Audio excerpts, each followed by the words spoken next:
Hi guys. तो आज हम करेंगे क्लास 12 बिजनेस का chapter number 14 selection meaning and process. चलिए स्टार्ट करते हैं। सबसे पहले meaning of selection. Selection refers to those process by which qualified applicants are selected by means of various tests in predetermined numbers out of large of applicants. Selection वो process है जिसमें हम qualified applicants होते हैं, जो qualified persons होते हैं, उनको सिलेक्ट करते हैं। उनसे वेरियस टेस्ट लेके pre determined numbers, large number of applicants में से हम कुछ जो क्वालिफाइड होते हैं उनको सिलेक्ट करते हैं। अब डेफिनेशन देखिए। डेफिनेशन आप ये वाली कर लीजिए। According to Dale Yoder, selection is the process in which candidates for employment are divided into two classes, those who are to be offered employment and those who are not। आगे देखते हैं। आगे है इसकी प्रोसेस में first में क्या आता है, प्रीलिमिनरी स्क्रीनिंग, जिसमें क्या आता है, preliminary interview and filling up the blank of application form. Second step क्या है, सिलेक्शन टेस्ट। थर्ड स्टेप है एम्प्लॉयमेंट इंटरव्यू। फोर्थ स्टेप है reference and background checks. Fifth step है सिलेक्शन डिसीजन। सिक्स्थ स्टेप है मेडिकल एग्जामिनेशन। सेवन्थ स्टेप है job offer. Eighth step है contract of employment. First step से हम start करते हैं पढ़ना। Preliminary screening. First of all the applications received from during recruitment process are scrutinized. Scrutiny of application forms is made to verify whether the candidates fulfill all the qualifications essential for the job. On what situations या conditions a person's service will be available to the organization is the next point to be seen. The applicants may put forth their conditions regarding salary, expectable duration, promotion etcetera. इसमें क्या किया जाता है कि candidates को एक application form दिया जाता है विद सिक्योरिटी, और क्वालिफ़िकेशंस जो जॉब के लिए ज़रूरी हैं वो बताई जाती हैं उस फॉर्म में, और प्रमोशन, ड्यूरेशन, एक्सेप्टेबल वगैरह आदि सब बताया जाता है etcetera.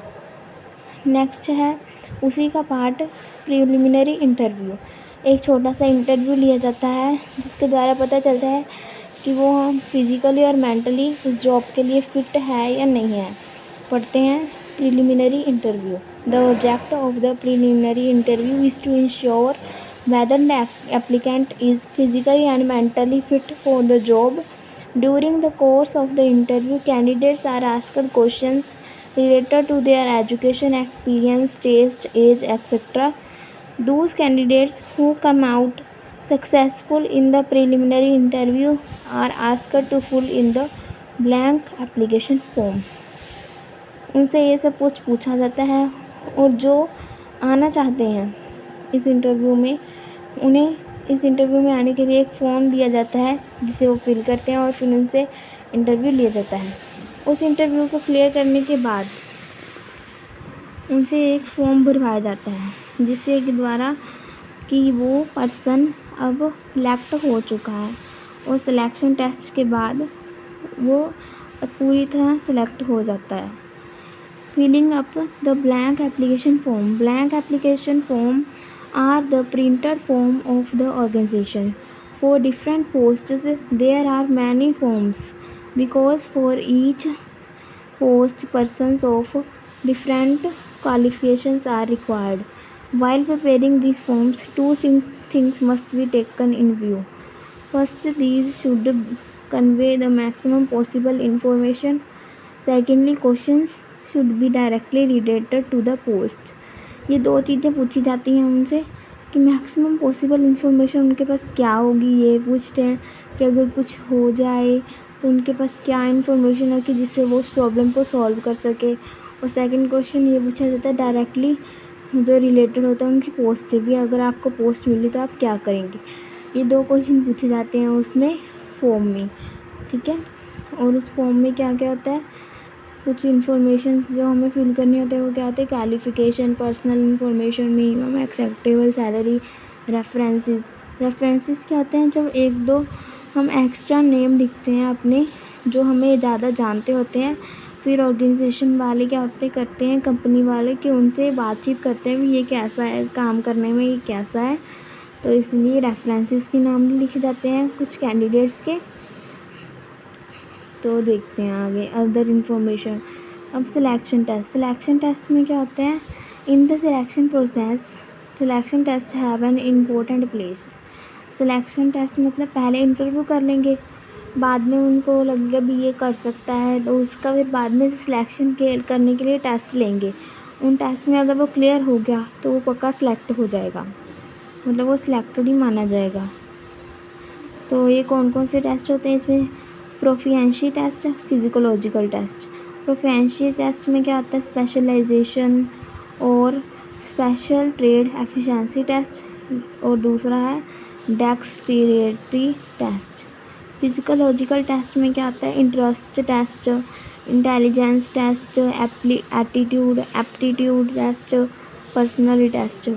Other test, knowledge of language test, general knowledge test. Proficiency test कौन से होते हैं, in proficiency test candidate as ability and skill manifested in an organisation are verified. Ability and skill के बारे में इसमें देखा जाता है कि उस कैंडिडेट की कितनी है। Here special attention is paid to see the correctness of the ability and the skill as implied by the applicant. Proficiency tests are the following two kinds, specialization या फिर special trade efficiency test, और दूसरा है dexterity test. इसमें क्या होता है कि कंप्यूटर वगैरह वो जानता है नहीं, वो कौन सी फील्ड में ज़्यादा वो है, क्या कहते हैं, इंटरेस्ट ले रहा है, किस फील्ड में उसको सबसे ज़्यादा अच्छा काम आता है, तो हम उसका स्पेशलाइजेशन उससे पूछ के भी आप किस में ज़्यादा अच्छा काम करते हो उसमें से टेस्ट उसका लेते हैं, भी उस फील्ड में उसका कैसा रहा है उन्हें हम अनुभव करते हैं। और इसमें हम थ्योरेटिकल नॉलेज का टेस्ट भी ले सकते हैं और प्रैक्टिकल भी ले सकते हैं, दो तरह के टेस्ट होते हैं। डेक्सटेरिटी टेस्ट कौन सा होता है, those jobs where physical labor is called for, their ability of the candidate are known by putting on dexterity test. Such a test throws light on how quickly and efficiently the candidate moves his body and our limbs while on work. For instance, to the test the speed of the movement of fingers on the keyboard of a computer by the computer operator. इसमें हमें candidate के movement को देखते हैं ध्यान से। जो special person होते हैं ना, वो देखते हैं कि कैंडिडेट कैसे वर्क कर रहा है, कितनी स्पीड से करता है, तो उसको बताते हुए आपको इतनी स्पीड से नहीं करना है, इतनी स्पीड से करना है। अगर वो सही करता है तो ठीक। नेक्स्ट है फिजिकोलॉजिकल टेस्ट। और हाँ, मैं आपको जितना जितना करवा रही हूँ आप उतना उतना कर सकते हैं, आपको ये लंबा चौड़ा करने की ज़रूरत नहीं है, इतना इतना ही मेन लाइन्स हैं इसमें, तो आप मैंने टिक लगा रखी है, आप अपनी बुक पर टिक लगा सकते हैं। Physiological test. Some selection tests are of physiological nature. These tests informs about the conduct and efficiency of the candidate. Although two or more persons may have equal specialization in given field, yet there may be difference in their personality, intelligence, conduct, taste, etc. This difference is made clear with the help of physical test. अगर 2-3 person इकट्ठे एक ही field में आना चाहते हैं और फिर हमें तो एक ही चाहिए, तो हम क्या कहते हैं, इस तरह से टेस्ट लेके हम सिलेक्ट करते हैं भी कौन हमारे उसके लिए बेहतर है, कौन बेटर है हमारे लिए, जो आपको ये टेस्ट तक करना है।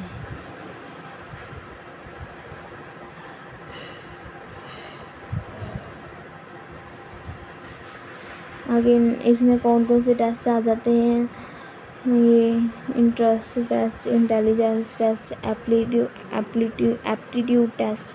एप्टीट्यूड टेस्ट कौन सा होता है, through the test efforts are made to now the hidden qualities, जिसकी छुपी हुई क्वालिटीज़ होते हैं उसको बाहर निकालने के लिए। या फिर उसको पहचानने के लिए। पर्सनैलिटी टेस्ट, अदर टेस्ट में ये तो ये सब आ जाते हैं, knowledge language test, general knowledge test, employment interview etcetera. उसके बाद है main informations gather during the course of the interview. जो मेन इंफॉर्मेशंस पूछी जाती हैं वो क्या होती हैं? Physical quality, verification of academic degrees as fulfilled in the application forms. जो हमने एप्लीकेशन फॉर्म में डिग्रीज हासिल की होती हैं उनके बारे में वेरिफिकेशन पूछते हैं। Interest in work, quick wittedness, general intelligence, memory power etcetera. आगे सभी टेस्ट क्लियर करने के बाद नेक्स्ट हम रेफरेंस देखते हैं। After candidate is declared successful in the interview. जो ये सारे टेस्ट हुए हैं ना, इसको हम बोलेंगे बिग इंटरव्यू। तो ये सारा इंटरव्यू में ही आ जाता है। तो इसमें हम क्या कहते हैं, अभी 2-3 पर्सन्स के एक्स्ट्रा नेम लिखवा लेते हैं जो वो कैंडिडेट को अच्छे से जानते हैं, उससे बातचीत करके देखते हैं फिर उसका करैक्टर कैसा है, सोशल रिलेशंस कैसे हैं, बैकग्राउंड कैसा है, वो इन्फॉर्मेशंस कलेक्ट करते हैं। उसके बाद हम डिसीज़न लेते हैं कि उसे सिलेक्ट करना है नहीं। फिर आफ्टर डिसीज़न लेने के बाद हम उसका मेडिकल भी चेक करवाते हैं, मेडिकल एग्जामिनेशन, कहीं वो बीमार तो नहीं है, कहीं वो कैसा है, उसके अंदर बीमारी तो नहीं है जिससे दूसरे को नुकसान हो जाए या ना हो। उसके बाद हम जॉब ऑफर के लेटर उसको भेज देते हैं और कॉन्ट्रैक्ट ऑफ एम्प्लॉयमेंट दे देते हैं जिसमें ये सारी इन्फॉर्मेशन प्रोवाइड की जाती है। जॉब टाइटल, रिस्पॉन्सिबिलिटीज़ बताई जाती हैं, डेट ऑफ रेगुलर सर्विस, कौन सी डेट को आना है, रेट ऑफ रिम्यूनरेशन कितना रिम्यूनरेशन मिलेगा, allowances, working hours, leave, rules, grievances, removal procedure, disciplinary procedure, termination procedure, ये सब इंफॉर्मेशन उससे पूछी जाती हैं। तो now our chapter is complete. Thank you.